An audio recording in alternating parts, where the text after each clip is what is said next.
Well, hello, listeners, and welcome to our episode today of Stewards of Success. As always, I'm your co-host, Jeff Breeze of the Wealth Stewards. And to my right, as always, is my business partner and good friend, Brent Mikosh, my co-host. Brent, how are you doing today? Fantastic. Looking very forward to this conversation. Yeah, and on the other side of me is Phil Beckner. Phil runs a couple of organizations, Be Better, Be Different. We'll talk about that, and we'll talk about Driven Basketball. But today we're going to have a great conversation in a slightly different manner than we're used to. And I was talking to Phil earlier, and I think what's going to be interesting about today's conversation is we've got somebody who's had tremendous success in his discipline. And that discipline is, in fact, creating success for others in very high levels. So I'm very excited for the conversation. First off, Phil, welcome to the show. Thanks for having me. Great setup, great group. Excited to get this going. Yeah, I think, one of the unique things about what we're trying to tease out here is the idea of how success in certain areas can be translated into other areas for our listeners that if they hadn't thought about it, might not even be, lessons that they would have thought were applicable to their discipline. So most episodes, what we want to do is start with telling us what you do and how you got involved in what you do back to the beginning, perhaps. Yeah, first and foremost, what I do is I still coach. I train NBA players privately, so I'm kind of their skill development guru, for a better word, help them with their mindset, their skills, different things on and off the court. Before that, though, I coached high school basketball. I coached junior high basketball. I coached 10 years at the Division I level, worked with a couple different NBA teams that way. So I was always a coach. That's what I wanted to do when I got out of school. Still coaching today, and obviously, coaching could go into a bunch of different avenues. But then now transitioning a little bit into, kind of the public speaking and working with organizations and individuals, executive type coaching, things like that. What was it that initially drew you to coaching? Phenomenal question. I think having played, I played basketball growing up, grew up in the West Valley out in Buckeye, and played small college at a school in Kansas. And it wasn't so much like the coaching, because we've all experienced good and bad coaches in our life. And I've been on both sides of it. I think I've been a good and a bad coach at times, with some regrets and, some wins. But I always had a few coaches that really invested in me, really challenged me. I felt like they made me a better person. They made me a better player. And I wanted to be one of those guys. Those were my mentors kind of growing up. And because of that, I wanted to follow in their footsteps.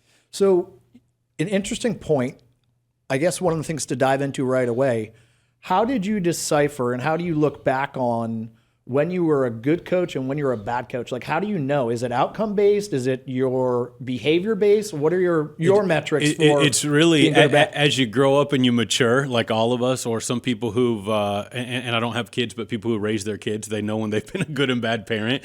When you're able to just step away and look back as you get older, like I'm 43 now. Looking at Phil Beckner, who was coaching at 23, man, I'm embarrassed of that guy. One of my first jobs, I was a JV high school coach, and as much as I ran those players or tried to instill discipline or yelled at them or threw a marker against the board, it's thank goodness there wasn't social media back then, or anything, because I probably wouldn't have made it into the coaching profession. But I think it comes with maturity, just maturity, and then being able to step away, looking at things from 30,000 feet above. It's not always, not to sound cliche, but it's not always about the wins and losses. Like as a college coach, the staffs I was part of and the programs I was part of, we were highly successful. We won conference championships, played in the NCAA tournament, played in the NIT, but there were some great years like that where you won, and maybe you didn't feel like you were completely winning off the court. You didn't lead the best way. Maybe you weren't patient. You challenged the guy a little bit too hard instead of connecting with him a little too much. So some of those, it's easy to look back on, and I think all of us beat ourselves up about regrets more than some of our accomplishments. But at the end of the day, when you step away and look at it with a level of maturity, you find the answer. Can you give us an idea, if one of the things we like to put in perspective is what success looks like in your discipline. So do you have any idea of the volume, what the market looks like for coaches out there, particularly as it is today? Obviously there are hundreds and thousands of high schools and colleges where you could coach. How about today, where you've evolved to? What is your competition, or what does the pool look like that you play in of coaches, particularly to NBA players and organizations? Are there thousands of them, hundreds of them? a dozen of them? And who do you see yourself in that sandbox with? Yeah, I think number one with all coaches, whether you're coaching a team or me who's primarily coaching individuals, you're always going to be, success is always going to be measured by wins and losses. I think it's up to the coach. Now, granted, if you're coaching a team, we could take the Phoenix Suns. They're going to make the playoffs this year. They're having a winning season. Your record's going to show that you're winning. As a private coach or as a player development coach like I am, working with some of the best players in the NBA or some of the best players in college basketball, I get to define what winning is. And I think that's a great thing for all leaders to look at, especially now working with different CEOs or different corporate people. We get to define what winning is. Is it always profit margin? Is it always just winning a game? And over the years, I've been able to change my definition of what success is or what winning is. So one, based on all the different players, winning with each guy is a little bit different. I've trained NBA All-Stars, Hall of Famers. The definition of success with them and getting over the hump or going from good to great or great to elite might be a different level of win than working with a rookie in the NBA who's just trying to get to a second contract. Sure. And as far as the pool, I think everything now, unfortunately, like I said, I still call myself a coach. In the basketball world and in the business of basketball, this training industry has really taken off the last 5 or 10 years. Anyone and everybody is a trainer. And the problem with it is there's not a lot of certification. You don't go to school for it. There's former players, they played overseas or they played a little bit of college basketball and they think they're a trainer now. And that's what's made it tough. What we try to do with my business, with Driven Basketball and my partners, we try to look at it from a holistic player development standpoint. We're not just trainers. We're not just going to punch the clock. We want to make these guys better on and off the court. So when you say, what's the competition or what's the pool like or what, I know this is going to sound cliche, but there's not a lot of competition for us because there's more than enough players to go around, and how we do things is so different. We don't need to compare or compete with other people. And going back to kind of one of our mantras, one of our mission statements for our business, we want to build people and build careers. And when we're doing that, there's not a lot of competition out there. I have a quick question for you.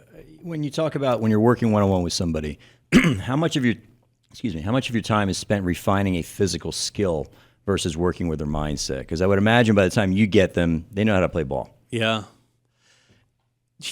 9 out of 10 players right now probably hire me to help them with a physical skill. One of the things I'm really good at is helping guys shoot the ball better.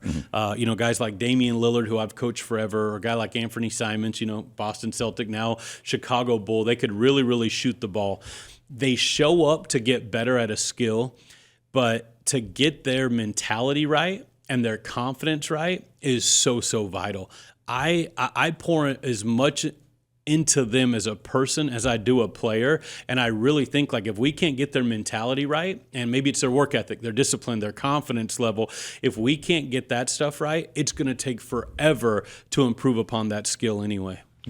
I have a follow-up question to that, which my brain went to as you were talking about it, and I was thinking about in your world, in our world, if a client isn't behaving, we say there's 3 keys in our world, right? You build trust, you're open to advice, and you actually do what we advise you do. Otherwise, what are you paying us for? And there's little risk if we were to fire a client for not exhibiting those behaviors. Mm-hmm. Our clients aren't NBA players with platforms and people and voices. Yeah. Have you ever had to fire a client?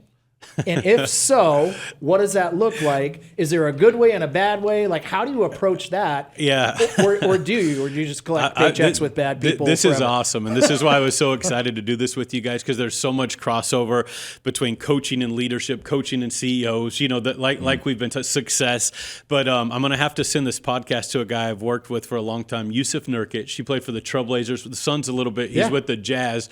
And now, granted, we're great friends. We always have this joke, like if I'm too busy to train him, or maybe he's from Bosnia and I don't have time to go to Bosnia, or he didn't show up to Phoenix, he's always like, you fired me, or I'm firing you. We don't use that term, even though that's in the corporate world, or even us. We have a staff with driven basketball, and we have a staff. So you just quiet quit each other, is what you're saying? No. So I want Which is also a corporate term. That's a great corporate. I just spoke on that in Dallas. I just worked with a big corporation out there for their sales kickoff team just last week in Dallas, and we talked about quiet quitting. Yeah. So I'm very familiar with this stuff. But to answer your question, God, that's phenomenal. No one has asked me that ever, even on some of these great coaching podcasts I've done. But I would say this. I walk away from players, and I'm not afraid to. Yeah.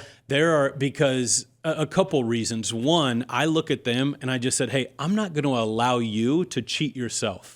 I'm not going to allow you to not reach your potential. And so there is a breakup sometimes. There's times, years ago where we get pre-draft clients and they're young, they're not working hard, or they're not showing up on time. There was a young kid, you guys will like this one. There was a young kid, he's one of the top high school kids in the country, signed at a blue blood school. He's 6'10", and he walks in the gym like he's 5'5", and insecure and not very. So what we would do with him, I'd watch him walk in the gym, and if he didn't walk in like a champ, or walk in like a pro, or walk in with a level of confidence, we'd make him walk right out. Then if he doesn't want to do it multiple days, hey, we'll get on the phone with dad, or we'll send you back to, I almost said where he's from, then people will know. Yeah. We'll send you back home. Here's what I would say, though, and this is so good for all of us. I think what we could tell them is three things. This is really, really good. Like, we could tell them three things. Hey, number one, you don't want to listen right now, okay? Go ahead and quit. Do it your way. Stay in the rut. Don't get results. Just do it. Just quit and save us both the time. And I'm not afraid to hit guys between the eyes with that one. The second one is, okay, don't do it with me. Don't do it our way. And I always tell them, I know our way works, but our way is also not for everybody. There's other trainers, there's other coaches, there's other CEOs who do things other ways, and they get results. I can't promise you your way's going to work, though, or their way's going to work. I know our way will work. We're going to get results. However, go try it someone else's way, and then when it doesn't work and you finally get back to this same place, come back to us again and we'll try it. Yeah. People don't want to tell them that. And then the third thing is, hey, humble yourself. The word you use, trust, and trust takes three things: time, consistency, and truth. We got to tell you the truth. We got to put in the time. We all got to be consistent. Humble yourself, trust us, and let's see the progress we can make. Do something better, do something different, and let's see who you could become in the process. And you get to that concept of accountability, which I know we'll dive into more perhaps right here. But I guess the next question for me is do you find the majority of people out there in your client base are looking for accountability? Are they overall not really into accountability, and you force that in, and that's an unlocking mechanism? Where does accountability play in at these elite levels for the types of people you run into? You guys are crushing this. I don't know. I've done these are awesome questions. I know, seriously, one, fun, two, so much good stuff to work through and process through. Accountability. I think there's two types of people, okay? One, the people who say they want it, but they might not really know what it's all about. Yeah. So they say they want it, and then it might hit them between the eyes a little bit. They're like, oh, this is what it is. Oh, this is uncomfortable. This is scary. And then the whole other group, which is the majority, the people who we say who are not better, who are not different, and they run from accountability. They hide from accountability. They want to stay in the gray area where it's like, and we use this with our staff. We use this with our players. We run a nonprofit here in the Valley where we're helping 4 different schools and just teaching them character and leadership traits. They're basketball teams, but we do no basketball. And one thing we preach to them all the time is like, hey, guys, you want to stay average? Stay in the gray. The gray area is like, hey, we'll do the podcast around 10:30. No, we are doing the podcast at 10:30. If it's around 10:30, there's no accountability whatsoever. But going back to that first group, people who say they want it and might not know what it is, I think the best leaders, the best teachers, the best coaches, the best CEOs, they're able to teach them what accountability is during the process of it. So literally times have changed so much, whether we're coaching up our employees or I'm working with one of the best young college basketball players in the country. He has a chance to be the number 1 pick. I told him I was picking him up the other night at 6:35. It's 6:33. He's not in the car. We have a 5-minute early rule. He's like, well, I don't have my socks yet. I got to get my socks. They didn't have the... you should have got them 2 hours ago. So instead of getting or come down without the socks, I don't care. Yeah. Right? Well, we can't work out without the socks. So but at least give a heads up. So before I jumped him, what I've done now to be a little bit more intentional with my leadership and not being that bad coach to just, fire off on him, he's allowing me to hold him accountable, but he doesn't know what accountability is. Yeah. So before I tell him, I said, here, I'm going to give you some hard truths. I'm going to get on you about what just happened while you're not in the car on time, while you don't have your socks, and you're trying to be one of the top picks in basketball. Now you're going to hear this. Then I'll lay into him. But I displayed a level of intentionality. I tried to teach him why I'm saying this, and then I just freaking go at him and hit him between the eyes because I want this guy to be really, really good and really, really special in the NBA for a long time. And that's the crossover you're talking about and why you guys do this. There are so many successful traits we all have, whether it's sports, leadership, business. They fall into parenting, they fall into life, they fall into getting that bottom line of income higher, whatever it may be, but we all got to be on the same page to do it. And that's an interesting thing I was going to ask you about. How do those sorts of things that you do, you talk about, leadership and running companies and starting to do that work and building out, a brand in that arena. Do you think all those things are translatable into business leaders and CEOs and leadership teams? Or do you have to massage that differently as you translate from elite athletes into the corporate world and those types of folks? Yeah, I don't think everything is translatable, but sometimes it's just because of time, situation, or circumstance. Whatever that company might be going through, whatever that CEO might be going through. I got a question just the other day about a player, and he's a big guy. And this is going to be great, and you'll see how it relates to like the workspace. And the dad was talking to me, the agent was talking to me. This is a big guy in basketball, and he said, how many big guy workouts will he do versus how many guard workouts will he do? Because he's got to have a fundamental skill set in kind of both arenas. That's where we could get phenomenal results in the corporate world by what the answer I gave them was, hey, we are not giving him big guy workouts. We are not giving him guard workouts. We're giving him the best workouts for him. Yeah. So whether you said you want to massage it or manage these things, what I try to take, and you and I spoke about this, I'm going to have a book coming out probably late April, May. I've taken some of these timeless truths that we've heard forever, or I've taken some of these coaching keys that we could all apply to ourselves and others, but try to break them down in a simplistic, teachable way that everyone could use. And I think that's the difference between good and great coaches, good and great leaders. And we say this all the time in coaching. And this is where like business people kind of need that kick in the butt and why they bring me in to speak to their team or speak to 500 employees. Because we forget, like as a leader sometimes, that we're still a coach. And a coach's job, I'm going to say this and I get fired up with passion, like in a good way. But a coach's job is to help someone get to a place they couldn't get to on their own. Yeah. And that fine line there, though, as a parent, I can say this. It's that line between breaking them down and building them up, and that's such a hard one to get right. Is there a tool or a trick that, whether you're a parent in life or you're running a business or you're an elite level athlete, is there a tool to getting that balance correct? I think what Brent's trying to ask is, have you ever had to spank a player? No. Brent, you'll love this. True story. I was just on the phone with my best friend. We grew up together. He runs a dairy out here in Arizona. Phenomenal guy. He has two sons. One's a freshman in high school. One's in 8th grade. They both play basketball. And he's like, I can't figure it out. I can't coach them.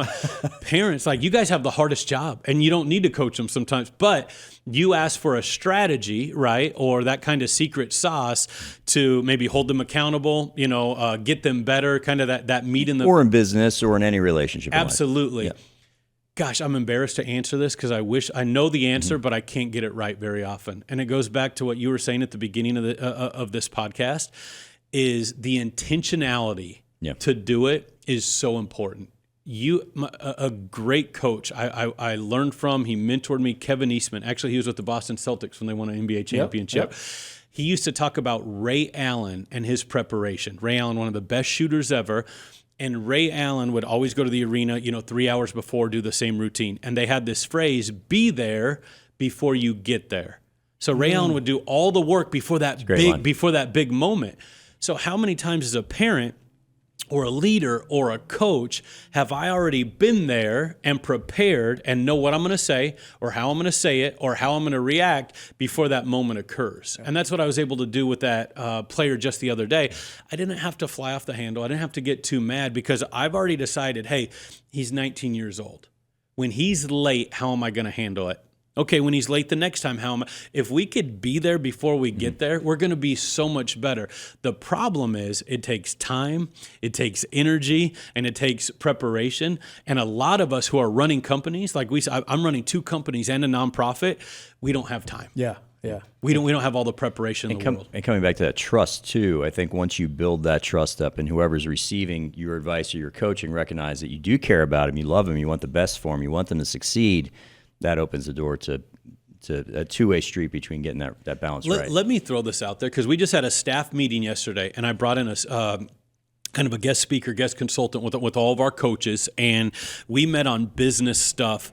That trust, I think there's 2 takeaways. And again, you guys started this podcast to help people and impact people around the valley, impact people nationally.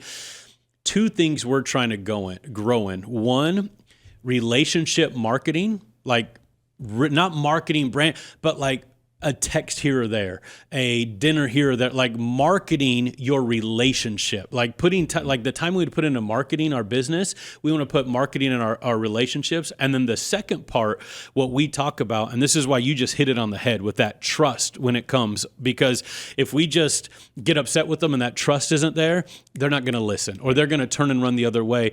But what we want to build better than anyone else in the country through Driven Basketball and through Be Better, Be Different, we want to build relational equity.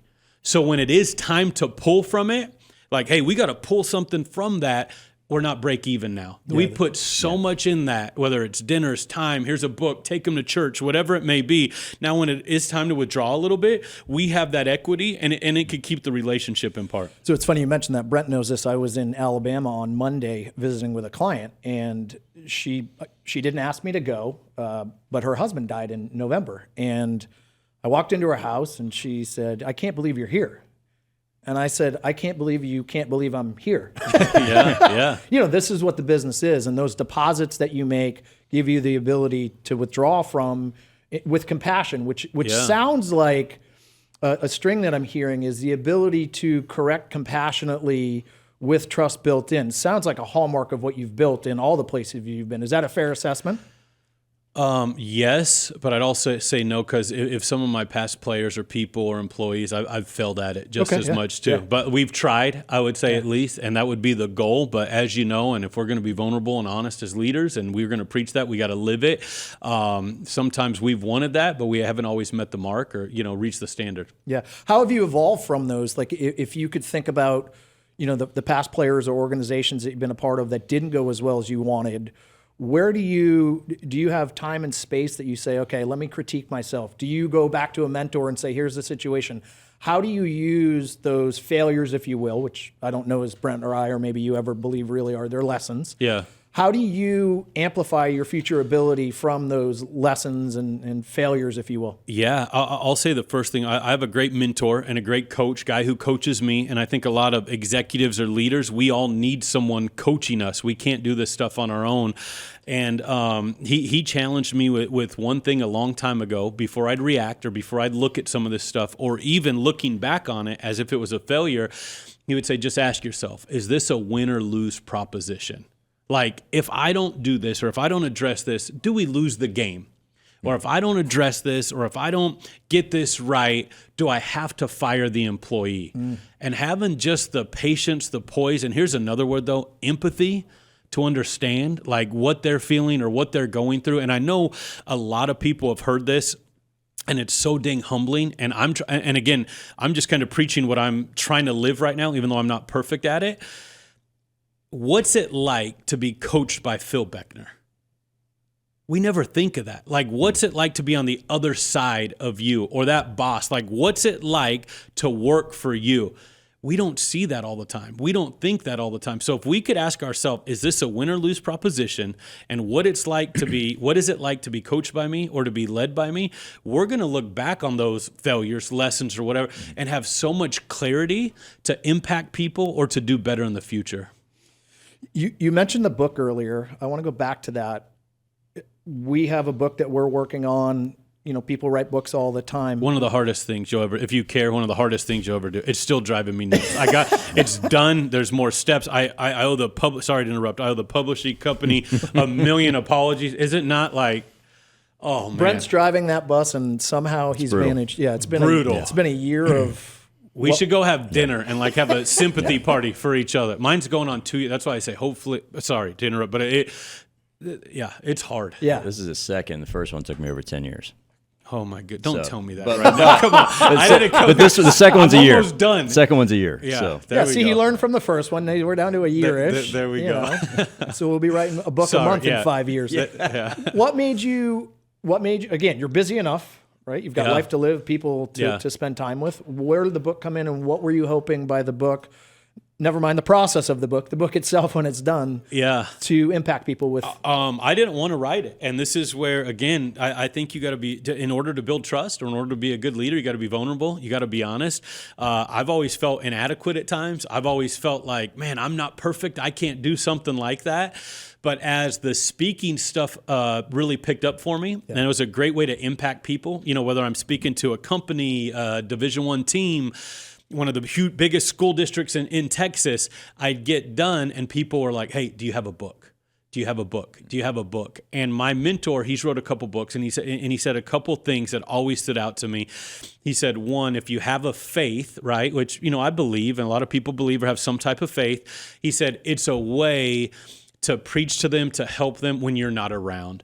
He said, and two, it gives you a chance, if you have poured into people and you have coached up people, it gives you a chance to tell their story and leave a little bit of a legacy. And I thought that was really, really cool. So like in mine, every chapter I have in that book, I mention a player or person or leader who's either impacted my life or I've got to coach and train, and there's a story within that. So there was a big insecurity hurdle I had to get over. But then also, I think sometimes like we got to practice what we preach, not meaning discipline, habits, you know, stuff behind the scenes. But like, hey, if I'm going to tell my guys, you better be tough. You better be confident. You better not be afraid to take that game winner, or you better be able to make a free throw. Well, Phil, everywhere you go and speak, they're telling you, your stuff's great. We want a book. We need that. Well, then go do it. Where's the book? Practice what you preach. That's an interesting thing because the next thing I wanted to highlight on, we had Greg Powers, who's the head coach of Arizona State hockey here, and he told a great story about players coming to him and a lesson he ultimately took from it. And I want to ask you that question, which is, are there one or two key lessons that while you were the coach, you got taught by your players that have carried through and now become part of who you are and what you do now? Absolutely. There's a story. I love telling this one. And see, I actually can't remember if I put this in the book or not, but it's been publicized a little bit. So Damian Lillard, the guy I've coached, you know, forever, coached him in college at Weber State, coached him as a professional player, his private trainer for 7 years. There was a time he was in college. He was one of the best in college basketball, or at least in our conference in the Big Sky. Really, really good player. He wanted to make the NBA, but I told him, like, hey, these dudes at Duke and these dudes at Kentucky and Kansas, like, they're a different breed now. They're a different animal. We're at Weber State, you know, not a huge school. And he's like, well, how am I not going to make it compared to them? I said, here's the problem. Right now, you're a 50-50 guy. And he goes, what does that mean? I said, 50% of the time you're locked in, you're driven, you want to be a first-round draft pick. The other 50% of the time, you're okay just being a college student. You're okay just going to a party and a football game on the weekend. Monday through Thursday, you work extremely hard with me. Friday, Saturday, Sunday, I don't hear from you. And that's not going to get you over the hump to where you want to be. And I learned this from Dame, and I still share this story to this day. I get goosebumps every time I tell it. He said, so what do I have to do to not be a 50-50 guy?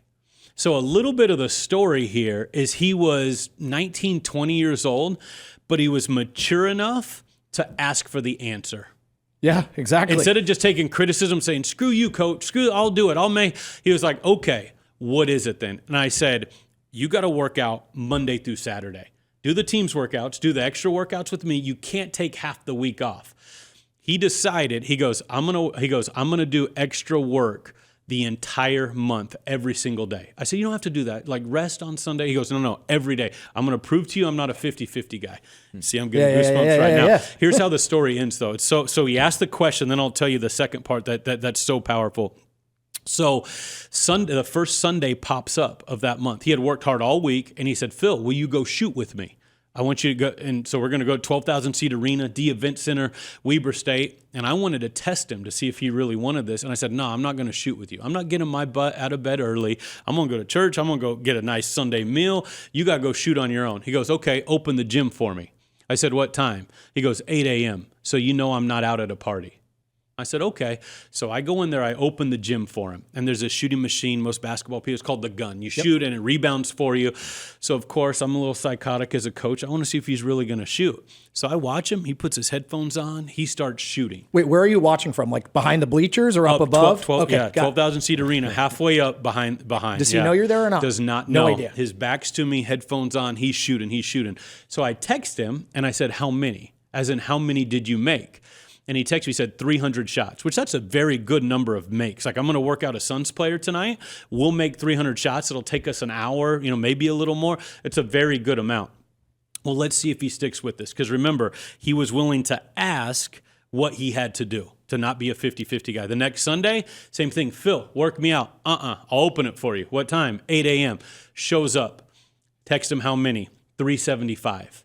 The next weekend he goes. So now it's the third week of that month. Same thing. Text him, how many? 450.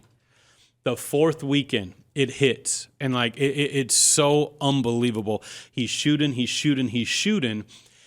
And I said, how many? And he goes, 600.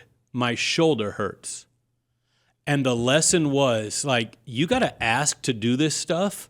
But once you do it and you start becoming addicted to it, more and more and more is going to come. And the pain of whatever's in the way, your shoulder, the pain of embarrassment, the pain of, it's not going to matter after a while. 600, my shoulder hurts. So like that lesson, I share it with all the guys it's such a good example for any of us to follow. Yeah, it's funny because Brent knows this. Last year I started biking, road cycling, and I'd never done it before. And so I entered a ride across Massachusetts last summer. And I'd set these targets, again, as a novice, didn't know what I was doing, that I was going to ride at this pace. And I trained at that pace. And then race weekend come. It's not really a race, it's a ride. But for me, it was a race. You know what I mean? And I rode about 20% faster. And I thought it was interesting because in the training by myself, I had convinced myself my capacity was where I had trained, right? And then just the idea of like, okay, some different environment that I put myself into amplified it. And I couldn't believe it. I was like, wait, I didn't ride that fast. Checked it like 3 times. And I was like, holy cow.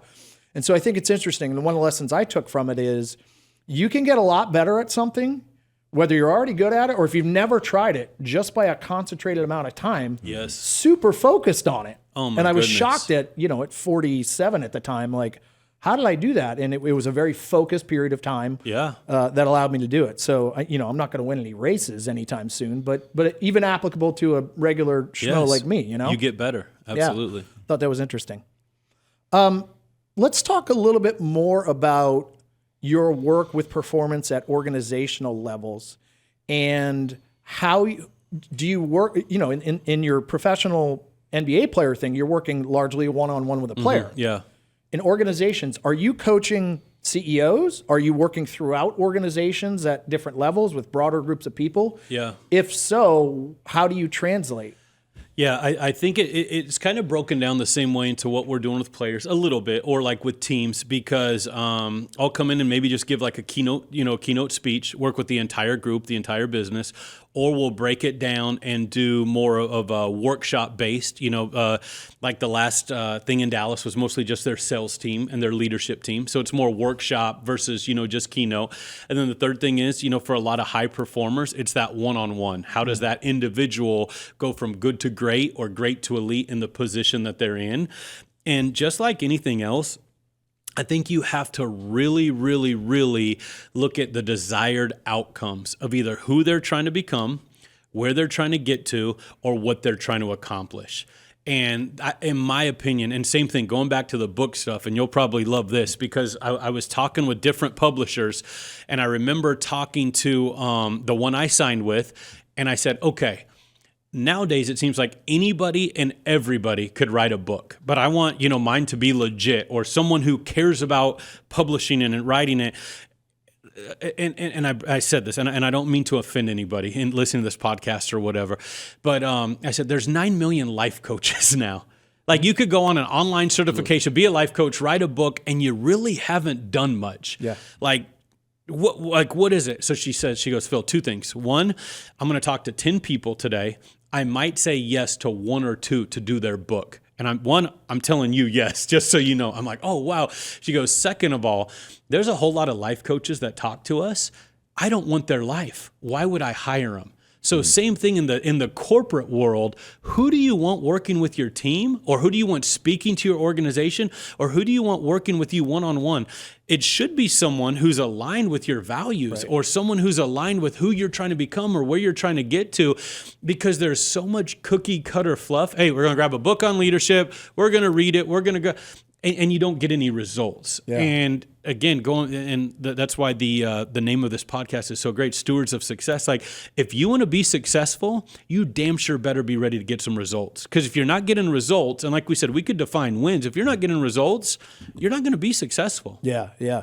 What's interesting that was inside of that is what I've locked into the last couple of years is the idea that, there's a plethora of information, but information isn't wisdom. And Thank you. Right? I think that's what people are really seeking is what's the wisdom, because you could talk to anybody about anything. You could talk to AI right now and it could talk back to you about anything you want. Yes. Does AI have the wisdom of lived experience and all of the work that you've done? No, it has information that's helpful, but it's a translation of that. So I think for me, that's a big takeaway, or a reminder at least from your comments. Yeah, I think on a more esoteric level too, I think there's got to be some energetic sort of resonance that happens with people beyond just the knowledge. Because to Jeff's point, you can find that knowledge anywhere, but you get 2 people together, or 4 people together, or 6 people together, really sharing a common goal, but also running under the same software, running under the same value system. What can come out of that is really tremendous. I agree. Resonance is such a great word for that. Like, really, really good. Here's the other part too, just to piggyback off of both of you. And you're talking about your capacity growing, right? Like when you're riding the bike and doing those things. And 2 things I just spoke about to that company in Dallas. If you want to improve or you want greater results, 2 things need to get better. Your capacity for work. How long and how hard can you work? And your capacity to focus. How long and how much can you focus on the things that matter most? Have you heard that before in your life? Of course. Have you?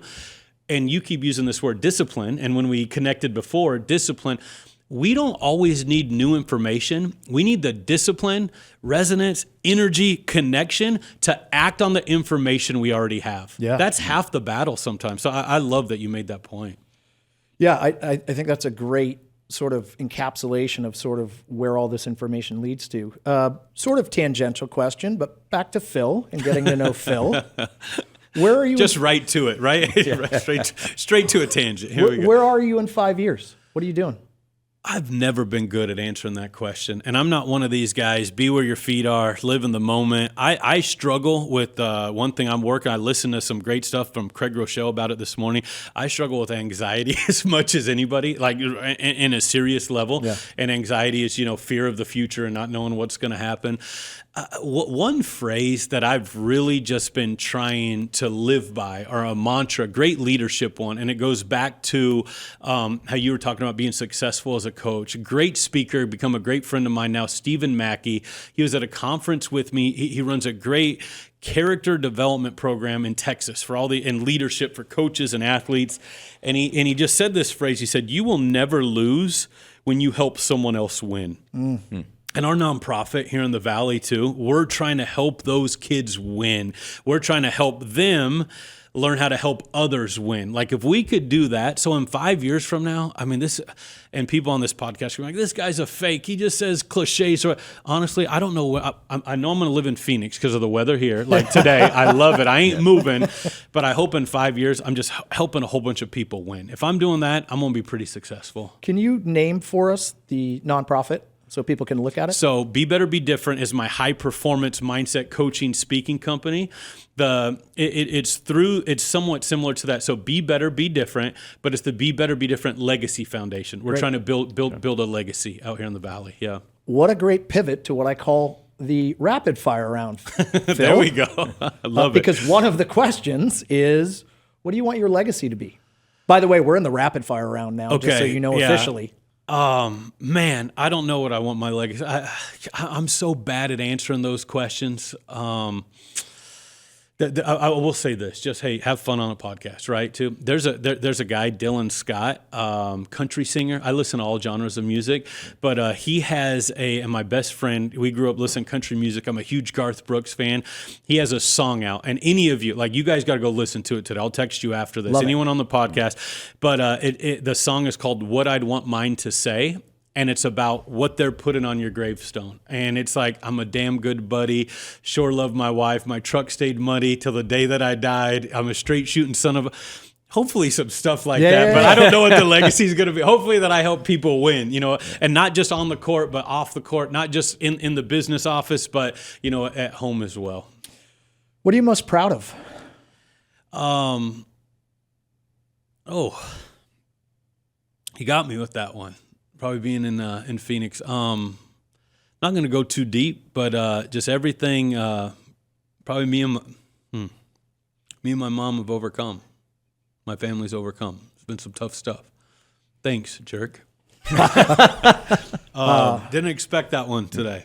Well, a shout out to your mom and a shout out to you for recognizing it, whatever that is, and perhaps a story to come at a future date with us. Absolutely. What advice do you wish you had had when you began all of this that you didn't? I love that question. I've got that a lot in the coaching, Now profession. I got to get rid of it. No. I'm saying like in the coaching in the coaching profession. Yeah. But I think in life, like one of the best things, and we talk about with the Be Better, Be Different message, and even like we said, corporate athletes is not being a victim, but being an overcomer. One of the best pieces of advice, and some of the things I've had to overcome in life, personally, professionally, you can't defeat what you don't define. Ooh. And we're so afraid to define things or put a label on it or own it or talk about it.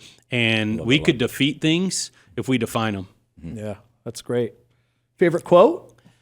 Oh, man, I got so many of Other them. than the country song The and the first mud on one, the tires? can I give two? Of course. Okay, the first one that came up, because we're basketball still, I know I do all this leadership stuff now.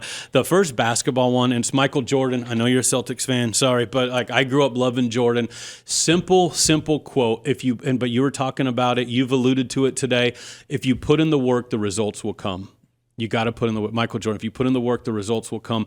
The other one, though, that again, trying to live my life by, I fail at this all the time, but everything you have and all you are is either a gift from God or others contributing to your life. Everything you have, all that you are, is either a gift from God, or which means, hey, we haven't done much. And that's the true definition, I think, of humility, which it came from a book, The Power of a Humble Life.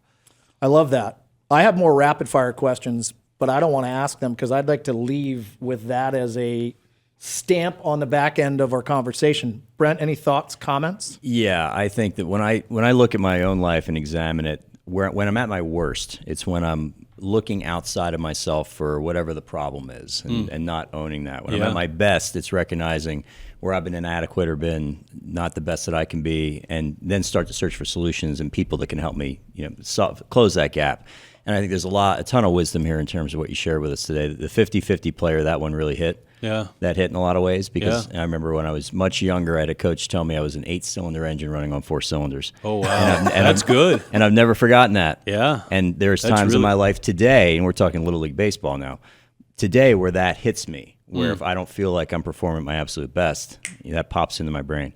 So this has been a phenomenal conversation. Thank you for sharing your journey with us. Yeah, thank you. Yeah, and my closing comments would be I feel like there's a way to maybe get to the longer form Joe Rogan style of 3 hours if we were able to with some of the places where you went. And so we are very grateful for your time. We know you're busy. We know you've got a lot to do and a lot to share with the world. Thank you for sharing part of it with us. So for myself, Jeff Breeze, my co-host Brent Mikosh, and today's very special guest, Phil Beckner, we want to thank you all for listening and watching. And has become our custom here. We don't give a lot to our guests for coming on the show other than our time, but we have this unbelievably cool hat from the Wealth Stewards. There we go. Awesome. That we like to give you to maybe send some branding out to the world or put on a shelf with probably the 8 million other hats that a coach has. Yeah. Either way, we're very grateful to you for coming today, Phil. And we'd like to close with, again, thanking our listeners and our viewers for this latest episode of Stewards of Success. Good luck, and thanks for listening.